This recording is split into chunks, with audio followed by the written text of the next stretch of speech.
Everyone welcome back to Suju blogs. आज चाहिँ म उठेर अनि हतार गरेर मेरो क्यामेरा बोकेर म चाहिँ बोजो घारी रिसोर्टमा आएको छु विथ माई फ्रेन्ड्स। अनि यहाँ चाहिँ यस्तो राम्रो छ कि हेर्नु न, यो पिङ खेल्ने ठाउँ छ, एकदम रमाइलो रहेछ। यो चाहिँ यो फिक्कल बजारदेखि आउने बाटो आइतबारे नयाँ चोक के पो नयाँ चोक र फिकलको बिचमा बोजो घारी रिसोर्ट होमस्टे पनि छ। होमस्टे हो, अर्ग्यानिक खानेकुराहरू पाउँदो रहेछ, वाचिपाहरू तम्बाहरू एभ्रिथिङ होइन। एकदम राम्रो लाग्यो। तपाईँलाई कस्तो लाग्यो? छोटोहरू पनि एकदम धेरै राम्रो छ। श्रीअन्तु भन्दा राम्रो छ भनौँ न। साँच्चै नि श्रीअन्तुको भाइब नै यसले चाहिँ अलिकति डिफ्रेन्ट हुन्छ, बुझ्दा त डिफ्रेन्ट छ। तर बोजो घारी भनेको सबै नेचुरल कुरा हो क्या। बोजो पनि म तपाईँहरूलाई बोजो हो। यो बोजो चाहिँ एकदमै दबाई हुन्छ। यो बोजो रहेछ यहाँनिर चाहिँ होइन। अनि यो पानीमा चाहिँ माछा छ। यो चाहिँ सबै बोजो घारी। यो सब बोजो, यो रोपेको होइन, यो आफै आएको यो चाहिँ यो बोजो भन्छ क्या, बोजो। यसलाई हामीले चाहिँ दबाई बनाएर खान्थ्यौँ क्या पहिला। अनि हेर्नु न कति धेरै कस्टमरहरू पनि हुनुहुन्छ। अनि यो पिङ चाहिँ फेरि खतरावाला रहेछ क्या पिङ। हेर्नु न यत्रो राम्रो। बुटिकको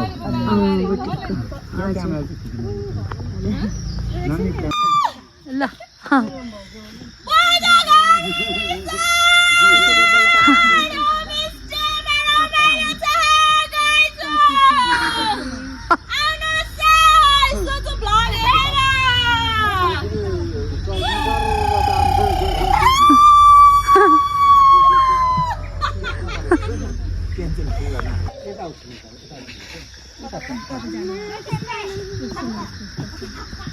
से हाई करो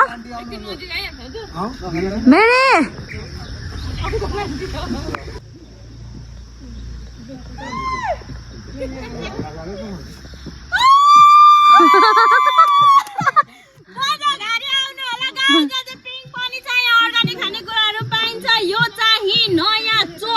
फिक्कल र 3 घरेको बिचमा रहेको छ बोजो घारी रिसोर्ट एन्ड होमस्टे। तपाईहरुले चाहिँ यहाँनिर चाहिँ कुखुराको वाचिपा, लोकल कुखुरा, अनेक थोक अर्ग्यानिक कुराहरू खान पाउनुहुनेछ। बस्नको लागि पनि एकदमै आरामदायी छ। मेरो भ्लग हेर्नुहुने तपाईँ सम्पूर्ण दर्शक महानुभावहरू चाहिँ यो बोजो घारीमा आउनु होला। ओके एभ्रिवान, यो चाहिँ बोजो घारी रेस्टुरेन्ट होमस्टेको चाहिँ यो बेड रहेको छ। भित्रपट्टि चाहिँ यस्तो रहेछ। आज म चाहिँ यो बेडमा सुत्छु एकछिनपछि होइन। यस्तो राम्रो रहेछ। तर म सुत्दिनँ, सुत्न चाहिँ होइन। तर यस्तो राम्रो क्या हुन्छ नि, मलाई इन्डियनहरू आएर बनाउनु भएको जस्तो, इन्डियाको मान्छेहरू आउनु भएको जस्तै लाग्यो है। भ्लगमा मैले तपाईँहरूलाई देखाइदिइरहेको छु। एकदमै राम्रो छ यो बोजो घारी रिसोर्ट। तपाईँहरू भिजिट गर्न सक्नुहुनेछ। यहाँनिर आरामदायी बस्ने ठाउँ पनि छ। अझ त्योभन्दा राम्रो चाहिँ मलाई हेर्नु न, यो फुलहरू क्या मन परेको क्या। कस्तो अग्लो तर कस्तो दामी के, कस्तो राम्रो भ्यू होइन।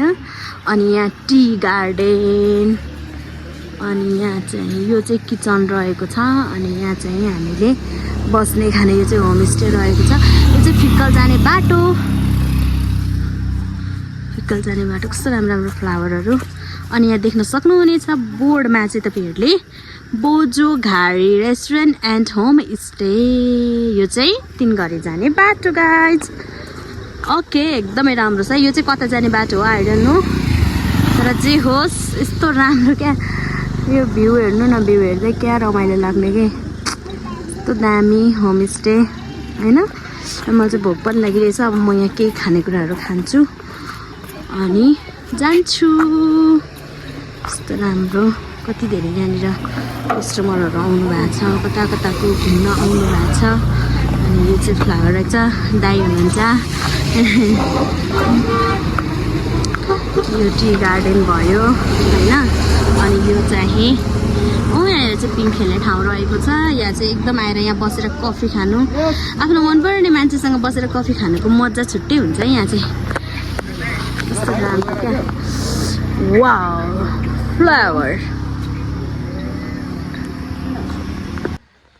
फाइनली गाइज हामी चाहिँ अहिले यो बोझोघारी रेस्टुरेन्ट एन्ड के पो छ रेस्टुरेन्ट के पो छ होमस्टेमा छौँ अनि मैले अघिदेखि भ्लग बनाइरहेको छु मलाई चाहिँ एकदमै धेरै भोक लागेको छ म केही खान्छु भनेको थिएँ अनि यो चाहिँ चाउचाउ स्पेसल्ली हाम्रो लागि इज माई फ्रेन्ड्स अनि हामीसँग चाहिँ यहाँनिर कति धेरै खानेकुराहरू पनि छ त्यहाँबाट दाजु बसिरहनु भएको छ मसँग बात गर्दै थियो दाजु नाइ नै हो जस्तो लाग्यो अनि अब चाहिँ हामी खान्छौँ अब चाहिँ हामी यहाँ खाजा खाँदैछौँ